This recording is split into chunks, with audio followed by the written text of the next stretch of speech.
Hi friends, Greenland மெடிச்சலுக்கு தங்கள் அனைவரும் அன்புடன் அழைக்கின்றேன். இப்போ நீங்கள் பார்த்துருக்கக்கூடியது எங்கள் குலதெய்வம் கோயில் பண்டிகை தாங்க. பெரியாண்டிச்சி அம்மன் 17ஆம் தேதி ஞாயிற்றுக்கிழமை குலதெய்வம் பண்டிகை இருந்தது. ஒவ்வொரு வருஷமும் வைகாசி மாதம் ஞாயிற்றுக்கிழமை பண்டிகைன்னு சொல்லிட்டு பெரியவங்களாம் பார்த்து ஃபிக்ஸ் பண்ணியிருக்காங்க. அன்றைக்கி ஆனால் பிரதமையாக போனதுனால நிறைய பேர் பொங்கல் வைக்க வரவே இல்லை. இந்த வாரம் ஞாயிற்றுக்கிழமை நிறைய பேர் போகிறதா கேள்விப்பட்டோம்.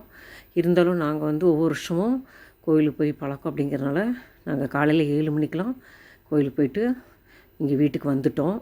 கூட்டம் கம்மியாக தான் இருந்தது. 7 மணி அப்படிங்கிறனால கூட்டம் ரொம்ப கம்மியாக தான் இருந்தது.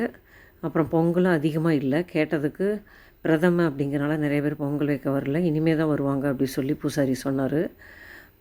அம்மன் அலங்காரம் ரொம்ப நல்லா இருந்தது. ஒரு 15 நாளைக்கு முன்னாடி போனப்போ சிம்பிளாக அம்மன் இருந்தாங்க. இப்போ பண்டிகை அப்படிங்கிறனால அலங்காரம் நல்லா இருந்தது. சின்ன சின்ன கடைகள்லாம் வந்திருந்தது.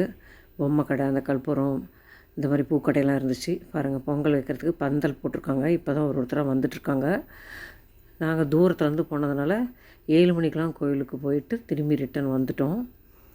ரொம்ப சக்தி வாய்ந்த அம்மன். சேலம் மாவட்டம் சங்ககிரி வட்டத்தில் இளம்பள்ளி அப்படிங்கிற ஊருக்கு பக்கத்தில் மகுடஞ்சாவடி அப்படிங்கிற ஊரில் தான் எங்கள் குலதெய்வம் சாமி இருக்குது. பாருங்கள், ஆட்டுக்கடாலாம் ரெடியாக இருக்குது.